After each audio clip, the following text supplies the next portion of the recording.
ya Kiai Hamaduddin atau sejak adanya tes DNA. Seperti misalnya kalau kita ambil contohnya Kiai Mufid Sadullah, ya kan, dia menyampaikan itu sejak dulu ketika ayahnya bercerita dia keturunan Yahudi, yakin, cuman dia belum berani menyampaikan. Tapi setelah adanya viral, barulah beliau menghubungi Gus Fuad dan lain-lain kemudian berani. Menurut Pak Budi, kalau Pak Budi sendiri sejak kapan ya yakin bahwa Pak Alawi bukan keturunan Rasulullah Shallallahu Alaihi Wasallam?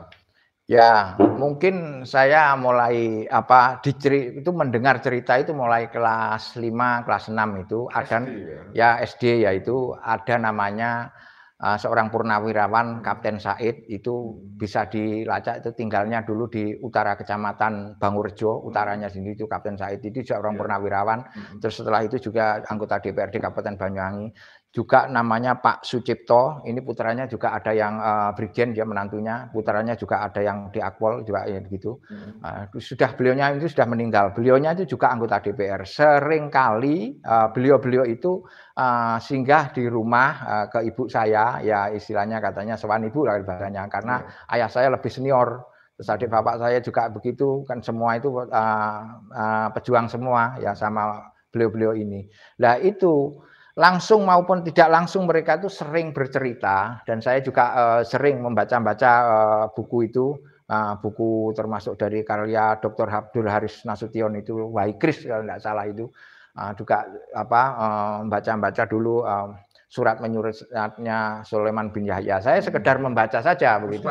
Ya, dengan Senuk Urgonya itu. Jadi saya sekedar membaca karena akhirnya dalam perjalanan ya intinya dalam cerita-cerita itu bahwa kaum Ba'alawi ini memang seorang yang didatangkan oleh Belanda ya khusus untuk awalnya ini untuk menghadapi pengikut Pangeran Diponegoro ataupun karena perang Jawa itu yang terbesar itu termasuk perangnya Pangeran Diponegoro itu ya. Di luar ada Sultan Agung, Sultan Agung, Pangeran Diponegoro itu adalah yang paling besar ya. Dan Belanda itu berbagai cara untuk menaklukkan Indonesia Nusantara ini karena dulu belum ada Indonesia. Terus dari cerita-cerita saudara, terus saya membaca itu diperkuat dengan para pelaku sejarah. Itulah mungkin saya sama dengan Mbah Yai Mufid, mungkin Mbah Kiai Abbas Buntet seperti Gus Abbas itu cucunya Mbah Abbas itu. Beliaunya kan seorang tentara juga. Beliau kalau nggak salah berpangkat brigjen ya itu. Sampai purnawirawan. Ya itu dasarnya mulai dari sana. Sampai sekarang ya sampai sekarang. Kalau sekarang ada menyebut ini keturunan Nabi itu ya heran gitu loh.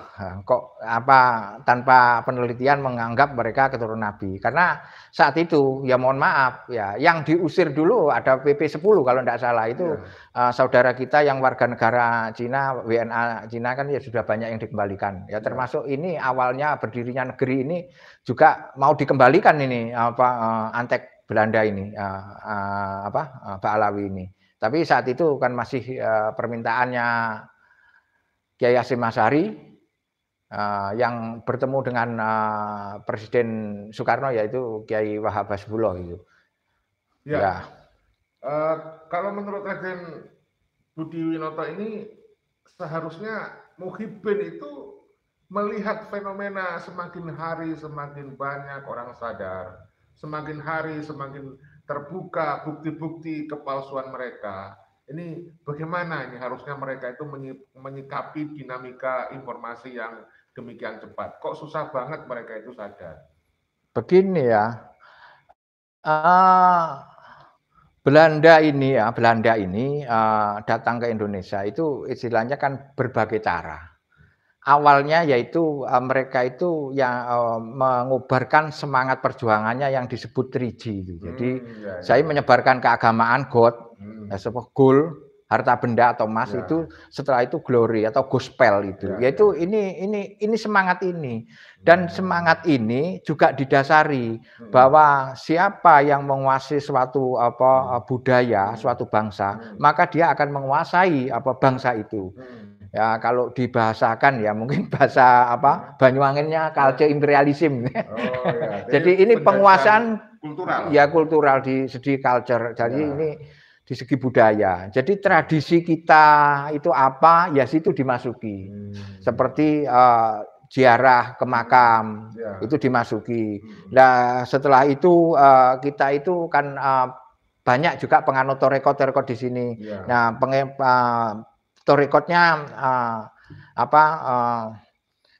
Jatman ini kan merupakan bagian dari underbonya NU ya. Nah, ini juga diketuai oleh Lutfi bin Yahya dan situ juga dibelokkan. Nah, seperti keterangannya penjelasannya Kiai Kalwani itu. Jadi apa yang menjadi satu tradisi, apa yang menjadi satu kebiasaan, nah, itulah dimasuki. Ya ini cara-cara penjajah untuk menguasai suatu bangsa ya dengan culture imperialism ini, jadi penjajahan segi budaya sehingga mereka masuk lewat satu tradisi-tradisi yang dimasukkan kan gitu. Jadi menurut Pak Budi apa Inggris mereka para Balawi ini apa juga punya misi goal mencari harta, gospel ya untuk menyebarkan keyakinan mereka tentang nasab bukan agama saya kira ya. Dan glory mencari kejayaan apa seperti itu juga kira-kira? Ya nampak kan. Pertama mereka itu mencari keyakinannya bahwa sendiri. Kalau Islamnya enggak ya menurut saya itu enggak ya jadi enggak. Selama ini Balawi apa mencerminkan keislaman ajarannya? Nah, satu. God itu kan ketuhanan ya maksudnya. Itu enggak mencerminkan keislaman. Mereka malah mencerminkan hanya nasab, mencerminkan tentang kebiasaan mereka, daerahnya mereka. Jadi mengglorifikasi itu menggul-gulkan lah bahasa Jawa itu ke sana. Terus kedua ya harta benda ya, gol. Harta emas atau harta benda. Ya mereka memang mencari penghidupan di sini. Istilahnya mencari cincin Nabi Sulaiman itu. Nah, terus ketiga tentang keagamaan ya jelas mereka ya keyakinannya mereka ya bahwa cara-cara yang mereka lakukan seperti itu di sini. Jadi kalau dilihat itu mereka juga tidak mengenal haram halal. Enggak mengenal haram-haram. Sepertinya kan dalam prakteknya ya kalau yang dibicarakan ya kalau mengerti halal haram itu bukan barangnya diambil itu bukan leluhurnya diaku leluhurnya mencangkok sejarah suatu bangsa itu bagian dari imperialis sudah. Oh jadi menurut Pak Budi kalau saya tidak salah menyimpulkan jadi mereka itu hanya memperalat ajaran agama memanipulasi ajaran agama untuk mengajarkan tentang nasab mereka supaya orang mengglorifikasi apa begitu kira-kira? Ya intinya begitulah jadi. Ya. Nah Pak Budi, kalau menurut Pak Budi dengan adanya fenomena sudah semakin terbongkar ya tentang dugaan pemalsuan makam yang awalnya kan ramai makam. Nah, baru kali ini ketika Gus Yahya membuat perintah agar diselidiki adanya buku-buku itu ya, apakah hanya sebatas itu? Ini kayaknya belum dijawab tadi. Apakah perlu dilaporkan di pihak berwajib? Menurut Pak Budi gimana? Apakah cukup bukunya saja ditarik, habis itu selesai, ataukah pelakunya ini supaya ada efek jera diproses? Kalau menurut pendapat pribadinya Raden Budi Winoto gimana? Ya terus terang kalau ya saya kembali ya kalau ditarik sejarah memang yang menghendaki Balawi tinggal di sini ini kan tokoh daripada NU dulu ya pendirinya NU ini. Mbah Wahab ya. Dan sekarang ini dalam posisi seperti itu seperti pembelokan sejarah Lutfi ini tokohnya ya ini wali kubur ini. Ini kan bersarang di NU ibaratnya. Jadi bukan sarangnya tapi dia bertempat di sana walaupun sekarang sudah diberhentikan.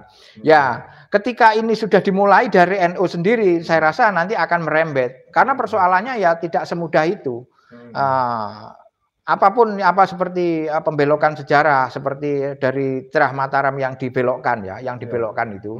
Terus Wali Songo juga dicangkok. Terus makam-makam dibuat makam palsu. Nanti saya karena pernah bertemu Muhyiddin ini pengakuan saya memang ada satu Muhyiddin itu dulu awal-awalnya ini masih belum ramai mengaku bahwa itu kalau ada mencari makam-makam tua ini bukan saya mengada-ngada ini demi Allah ini itu tapi mereka nggak tahu kalau saya ini bukan orang yang berseberangan dengan mereka karena saya hanya ya bagaimana carinya itu aja jadi enggak mengada-ngada ini demi Allah ini jadi kalau saya nggak selamat ini jadi apa, itu memang ada satu apa, semacam arsiteknya. Arsiteknya. Jadi ini ya, ini seperti ini ya, gerakan-gerakan seperti ini. Ini pasti ada sutradaranya. Nggak mungkin mereka itu nggak ada sutradaranya. Terus ada pelaksananya. Terus tujuannya apa? Ya di balik itu semua kalau dilihat ciri-cirinya ya ini penguasaan mau penguasaan wilayah. Jadi ini ya kembali lagi yaitu ya penjajahan lah ini. Jadi ini ya mengarah ke culture imperialism. Apalagi dulu saya pernah mengikuti kuliah umum Kiai Abdurrahman Wahid itu ya tentang ini. Bagaimana itu pesan atau kuliah umum itu, Raden? Kalau mungkin bisa dibagi ke para penonton atau pemirsa. Saya ini adalah saya sendiri adalah pengagum Gus Dur ya. Saya sangat bersyukur bisa pernah hidup sejaman dengan Gus Dur dan saya juga pernah bertemu dengan Gus Dur. Dan sekali lagi di sini saya juga ada teman namanya seorang budayawan, seorang penulis yang juga beliaunya Gus Durian. Gus Dur itu begini bilang, pondok pesantren Salafiyah Syafi'iyah. Artinya pengikut Imam Syafi'i. Kalau Imam Syafi'i itu dulu sebagai gubernur jenderal misalnya kalau ini dia menjadi raja di suatu daerah dan mereka Imam Syafi'i itu selalu mengadakan akulturasi. Jadi menyampur satu kebudayaan yang akhirnya menimbulkan satu kebudayaan baru. Nah, itu dilakukan. Nah, ini Gus Dur di dalam kuliah umum itu karena saya termasuk peserta di situ ya di satu forum di kampus itu di kampus ya Gus Dur menyampaikan itu. Jadi ini contohnya bahwa Imam Syafi'i itu datang di suatu daerah itu mendekati mempelajari satu budaya sehingga memasukkan budaya baru dijadikan satu bisa menimbulkan budaya baru. Artinya mengadakan akulturasi kebudayaan. Contohnya begini. Minggu, Senin, Selasa, Rabu, Kamis, Jumat, Sabtu ini ya. Hari Senin itu bahasa Arab, Senin, Selasa, Rabu, Kamis sampai Sabtu itu kan barisan. Lah Minggu itu bukan hari Sabtu. Bukan bahasa Arab, bukan bahasa Islam. Jadi Senin, Selasa, Rabu ini kan Islam ya, berbahasa Arab. Lah Minggu ini bukan bahasa Arab. Artinya surde Minggu, hari Tuhan. Nah ini antara Arab dan budaya lokal itu digabungkan. Itu dari bahasa kalau nggak salah itu bahasa ada Portugis. Nah kata Gus Dur di situ. Lah kalau kamu ini sarjana-sarjana Islam ini sarjana-sarjana Islam, terus pondok-pondok itu mengatakan di situ itu Salafiyah Syafi'iyah, pengikut Imam Syafi'i, sedangkan kamu nggak ngerti strateginya Imam Syafi'i, ya percuma saja.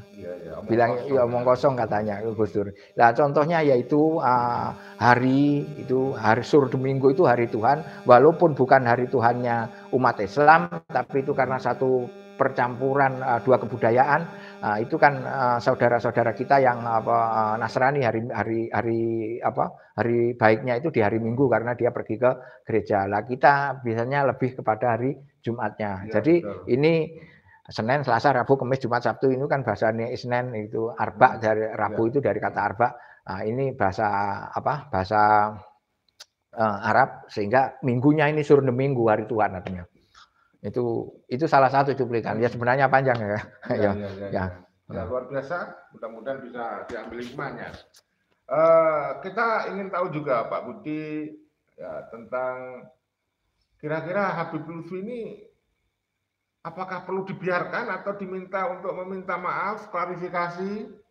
Ya, bagaimana menurut Pak Budi? Karena sudah beredar luas walaupun ini ada yang mengatakan pakai bahasa dugaan-dugaan, tapi kan tadi Pak Budi menyampaikan ada Kiai Kiki dari RMI Jakarta juga sudah menjelaskan tidak ada itu Habib Hasim bin Yahya itu sebagai pendiri Nahdlatul Ulama gitu. Ya menurut Raden Budi Winoto apakah cukup dibiarkan aja anggap aja perlu ya, maksudnya perlu apakah perlu dia disuruh minta maaf ya atau disuruh minta klarifikasi atau dibiarkan saja sudah lupakan gitu. Ya, saya balik. Ya. Klarifikasi atau amputasi? Iya, jadi bagaimana menurut Pak Budi? Apakah klarifikasi atau bahkan diamputasi? Ya, begini ya. Ini kan ya Pak Alawi ini sudah banyak di sini. Ya, sebenarnya saya yakin nanti ini nanti Habib Lutfi ini kan yakin ya. Setiap orang itu pasti punya nurani. Ya. Dia punya anak, punya istri, punya Ya. saudara, bahkan punya klan Ya. yang sebesar ini di Indonesia ini. Ya. Ya. Dengan seperti ini, saya yakin, ya saya yakin, mereka itu sudah terhukum. Secara sosial itu secara sudah terhukum. Ya. Jadi seperti sekarang ini Lutfi sudah berkurang dalam ceramahnya, juga sekarang tidak gedabrus ceramahnya, bukan hal-hal yang khurafat. Ini hukuman pertama saya rasa. Tapi kalau nanti sampai semua bergerak, misalkan di NU juga menarik, terus Trah Mataram itu caranya juga seperti yang dikomandani Dendebyo itu juga sampai mendatangkan sejarawan Peter Carey itu, Profesor Peter Carey itu seorang sejarawan Inggris yang tinggal di Indonesia ini bahkan mengajak ayo berdiskusi, bukumu mana, datamu mana. Ternyata Lutfi bin Jaya juga tidak berani. Jadi ini sebenarnya bagi saudara-saudara kita yang tinggal di Yaman sendiri sudah ada tetangga itu yang menelpon, yang ngomong-ngomong desa perkembangannya di sini bagaimana, ya tidak seperti apa yang disampaikan di sana sudah ramai, yang apa yang dibangga-banggakan Yaman ini tidak ya seperti yang gembar-gemborkan yang berada di sini. Yang di Malaysia juga ada ini saudara kita yang di Malaysia itu orang sini orang Indonesia itu juga bertanya tentang ribut-ribut soal Pak Alawi ini. Saya rasa semua ini sudah mendunia ya urusan ini. Ini juga merupakan satu hukuman tersendiri bagi klan-klan Pak Alawi. Utamanya ya mungkin Lutfi bin Yahya ya. Jadi kita yakin ya beliau sebenarnya ada perasaan bersalah. Ya itu manusia ya, wajar.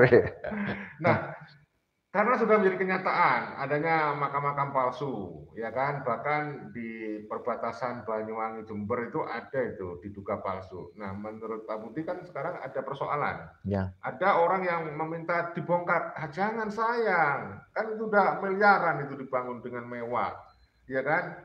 Nah, ini gimana lalu solusinya? Mau dibongkar sayang, ya kan, sudah bisa menimbulkan banyak sekali donasi infak itu bisa menghasilkan. Nah, Pak Budi, Raden Budi Binoto gimana pendapatnya? Ya itu fakta itu. Ya yang paling jelas itu nanti kalau masyarakat ini semua sudah tahu. Ya ini kan yang paling banyak itu kan ya masyarakat kelas bawah yang ziarah-ziarah makam itu. Utamanya paling banyak juga kaum Nahdiyin ya.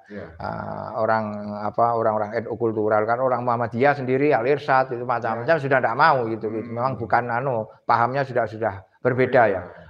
Itu ya ke sana. Nanti kalau ini sudah menyebar luas saya rasa sampai ke masyarakat yang sampai kalangan bawah bahwa Mbak Alawi selama ini memang seorang penipu itu kalau lama ya itu bahwa makam itu bukan makam asli, ya makam ya mungkin ada yang makam itu kuno terus dibaalawikan, ada makam kucing, ada makam kerbau itu ya dibaalawikan itu ya mungkin akan surut sendiri. Akhirnya yang mewah-mewah, kalau yang mungkin masih sederhana gitu ya mungkin saya bisa maklumi. Tapi kalau sudah besar itu solusinya gimana? Apa menurut Raden Budi Binoto itu harus dibongkar, ratakan kalau memang terbukti palsu ya setelah diselidiki? Nah gimana itu? Ya celakanya begini, bangun sebesar itu apa yang dibangun di Kanjeng Raden Tumenggung Sumodiningrat itu kan simbolnya Mataram itu kerajaan Mataram Islam Yogyakarta di Ningrat itu kan sudah ada simbolnya atau sudah diminta diturunkan, sekarang diturunkan. Ya celakanya ini Pemdanya itu ikut terlibat dalam pembangunan itu. Tidak tahu jumlahnya berapa. Lah ini kan celaka. Bahkan dalam pemilu itu ada calon itu mencium kaki saya. Saya ya mohon maaf, jijik sekali saya melihat ini. Iya. Berarti kan antara penguasa politik kalau melihat cerita itu dengan penguasa yang disebut sebagai ulama dari sisi Balawi yang mengaku jadi nabi, ya lebih hebat mereka dong. Karena pejabat, oknum pejabatnya aja, kita bicara oknum ya, ada yang sampai begitu. Menurut pendapat Raden Budi gimana tuh? Ya begini ya, kalau politisi supaya menang itu kan ada satu cara ya, ada satu cara. Ya mungkin ini karena di Indonesia ini istilahnya one man one vote, satu orang satu suara, yang memegang apa pimpinannya berarti kan akan menguasai juga pengikutnya. Jadi secara hitung-hitungan begitu. Jadi kalau nanti misalkan dia mencium kakinya Lutfi bin Yahya itu mungkin harapannya kan pengikutnya juga juga akan ikut. Jadi pegang satu dapat 1000 lah, kira-kira begitu. Berarti kan mereka sebenarnya mengaku sebagai juara Nabi juga punya kepentingan supaya dia bisa memobilisasi massa ya, untuk nanti bergaining position di politik praktis. Menurut pendapat Raden Budi gimana? Ya kalau itu seperti Ricik gitu ya, misalkan seperti Ricik ya, seperti Ricik ya, Mbak Alawi ini. Ya Ricik ini kalau disebut apa imam besar, ya imam besarnya apa para maklar pemilu. Ricik ini lebih cocok ya maklar pemilu, maklar demo gitu ya. Bukan ulama ya, bukan ulama. Jauh lah kalau ulama. Bukan wali juga ya. Aduh. Tidak takut kualat karena si siapa Novel Alaidrus itu menyebut wah Rizik Syihab itu wali yang berani mengkritik Rizik itu nanti dimusuhi Allah. Allah bisa murka kepada orang yang memusuhi wali. Pendapat Raden Budi gimana tuh? Jangankan Rizik, jangankan siapa Lutfi bin Yahya, yang katanya apa Fakih Mukodam itu yang apa ngojek gitu di daerah banjir itu bisa bolak-balik sampai 7 Mirat itu sekali. Itu juga nggak malati, Pak. Itu Raden Budi nggak percaya bahwa dia itu Fakih Mukodam itu wali itu. Aduh, wes, nggak ada gitu. Jadi kita ini umat Islam. Jadi ya percaya saya adanya wali, tapi jangan berlebihan. Nabi saja ya, Kanjeng Nabi Muhammad SAW ini satu kali urusan sholat itu yang sudah merangkum keseluruhan seluruh kitab ini aja itu hanya selesai satu kali. Ya, satu kali itu sudah cukup dalam hidup beliau ini. Ya, sudah tutup sudah ya, selesai. Lah kok ini sampai 70 kali. Ya. Terus itu hanya ada cerita ini di Ba'alawi, di suku lain atau di umat-umat lain itu tidak ada, apalagi ya di Muhammadiyah, di Wahabi, di Syiah tidak mengenal itu. Hanya di Habib aja. Kenapa antara oknum-oknum dari warga Nahdliyin kultural dengan warga Nahdliyin itu begitu jauh ya pemahamannya? Ya kan kalau saya dulu pernah dengar antara Kiai Haji Ahmad Dahlan dengan Kiai Haji Hasyim Asy'ari itu pernah satu guru. Menurut pendapat Raden Budi Winonto bagaimana? Ya begini ya, kalau ditarik garis ya. Muhammad Abdul Wahab itu kan bekerja sama dengan Muhammad Saud ya, pendiri kerajaan Saudi Arabia ya Markan ini. Satunya ini seorang kepala suku, satunya seorang ulama bekerja sama. Ya ini yang di belakangnya arsiteknya ini adalah Inggris. Lahirlah di situ akhirnya perjuangan ini mengusir ya alasannya mereka ini kan bekerja sama. Satunya memberi fatwa, satunya memberi yang melakukan eksekusi dari fatwa-fatwa itu, yaitu Muhammad Saud. Sehingga timbullah itu karena Muhammad Abdul Wahab disebut kaum Wahabi. Ya sampai sekarang ini, walaupun Wahabi di Timur Tengah ini di Saudi Arabia ini ya, lahirnya kan di Saudi Arabia, sampai membakar buku-buku. Jadi situs-situsnya itu diratakan. Sehingga ada dari Indonesia ini Kiai Hasyim Asy'ari mengirim tim Hijaz itu namanya kan Hijaz dulu di sana, sehingga sampai diberhentikan ya untunglah makamnya Kanjeng Nabi itu tidak sampai diratakan. Jadi ini yang di belakangnya kan Inggris. Nah, timbullah ini Wahabi. Nah, jadi fatwanya itu pakai Muhammad Abdul Wahab, eksekutornya itu adalah Muhammad Saud. Nah, disebut akhirnya Wahabi yang sampai menjadi negaranya di kemudian hari menjadi Saudi Arabia. Nah di Indonesia ini Belanda mendatangkan Wahabib. Ya akhirnya di sini menjadi Habib. Ya Habib itu Wahabib. Ya sama mereka itu. Ya. Jadi kalau ini memang para Ba'alawi ini anak kandungnya imperialis Belanda, kalau Wahabi itu anak kandungnya imperialis Inggris. Iya, ya. Tapi sama-sama imperialis ini ya. Ya, di sana. Ya, baik. Saya coba untuk membaca, mungkin ada pertanyaan dari teman-teman ya. Para Habib Ba'alawi faham sejarah Indonesia, katanya nih. Pribumi Indonesia sangat mudah dijadikan budak dari zaman penjajah. Buktinya ratusan juta pribumi sudah menjadi budak-budak Habib Ba'alawi. Kalau menurut komentar Raden Budi gimana nih? Ada komentar seperti ini. Para Habib Ba'alawi paham sejarah Indonesia, katanya. Pribumi Indonesia sangat mudah dijadikan budak dari zaman penjajah. Buktinya ratusan juta pribumi sudah menjadi budak-budak Habib Ba'alawi. Betulkah pendapat ini? Begini ya, Indonesia itu berdiri diproklamasikan 17 Agustus 45. Di situ ada Undang-Undang Dasar 45. Di dalam Undang-Undang Dasar 45 itu ada satu bunyi di alinean ini. Maka dengan ini sampailah kepada saat yang berbahagia mengantarkan rakyat Indonesia ke depan pintu gerbang kemerdekaan. Jadi ini saya ulangi lagi, ini satu pertanyaan ya, itu kata di depan ini, jadi founding father, pendiri negeri ini itu tidak mengantarkan ke kemerdekaan, jadi hanya mengantarkan ke depan pintu gerbang kemerdekaan. Artinya kita ini selanjutnya setelah masuk di dalam gerbang itu ya terusnya ya kita sendiri yang harus kita menyelesaikan ini.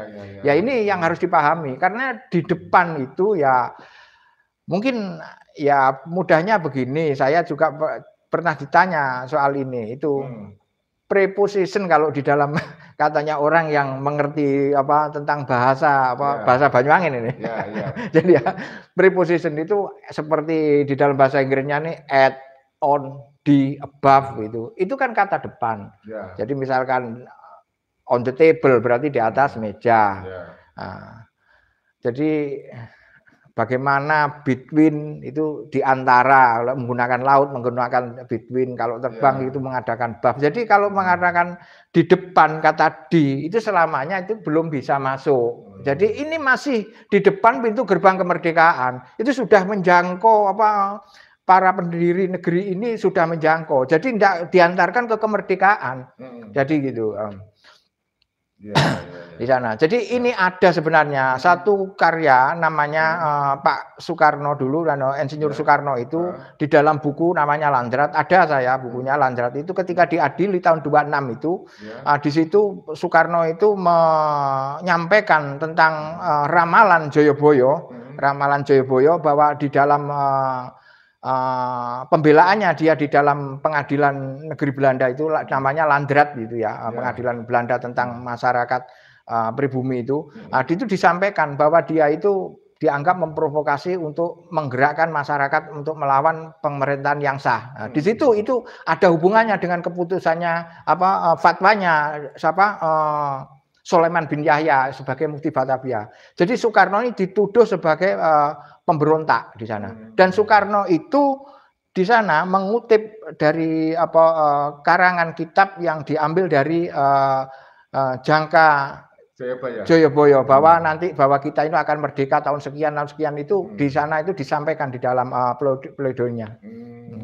Baik, Raden Budi Winoto, waktu sudah 1 jam kurang lebih. Mungkin ada closing statement yang mau disampaikan untuk Muhyiddin, mungkin untuk saudara kita bangsa dan negara, mungkin juga untuk Onum Habib, atau bahkan untuk Bapak Lutfi bin Yahya. Silakan closing statementnya sebelum kita akhiri. Ya, terima kasih.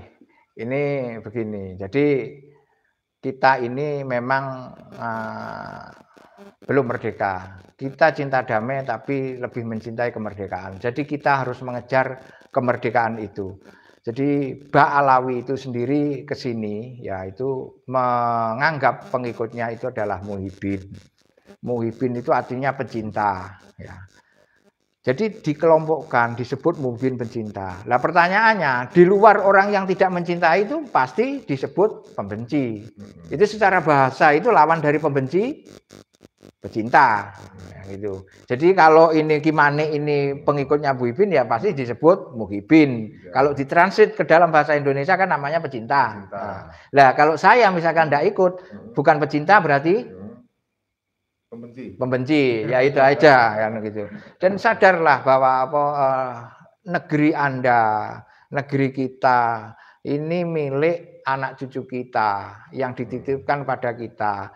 Nanti anak cucu kita ini menitipkan pasti akan diminta kembali. Jangan sekali-kali kita itu memberikan kepada pendatang yang namanya Yaman ini. Dan jangan mudah percaya, karena mereka ini ngaku cucu Nabi. Saya tidak pernah tahu apa buktinya kamu itu cucu Nabi. Nah, itu. Saya rasa itu saja ya untuk kalau ini pesan dari para muhibin. Jadi untuk kita merdeka ini dilalui dengan cucuran darah dan banyak nyawa yang melayang. Ini contoh saja di setiap kabupaten itu pasti ada makam pahlawan, ada yang dimakamkan di sana. Itu satu simbol bahwa kita itu nenek-nenek kita, leluhur-leluhur kita untuk mempertahankan itu tidak gratis begitu saja turun dari Belanda. Saya rasa itu ya. Kimani. Terima kasih saudara-saudaraku. Saya kira cukup perjumpaan kita di channel Newsman Official bersama Raden Budi Winoto, Trah asli keturunan Mataram. Terima kasih atas atensinya. Video ini dibuat bukan untuk merendahkan siapapun, tetapi hanya untuk edukasi dan rekreasi. Mudah-mudahan ada hikmah yang bisa dipetik dan bisa menghibur kalian semuanya. Kita jaga persatuan. Salam Pancasila Jaya, salam NKRI harga mati, salam Undang-Undang Dasar 1945, salam Pancasila, salam Bhinneka Tunggal Ika. Wassalamualaikum warahmatullahi wabarakatuh. Merdeka!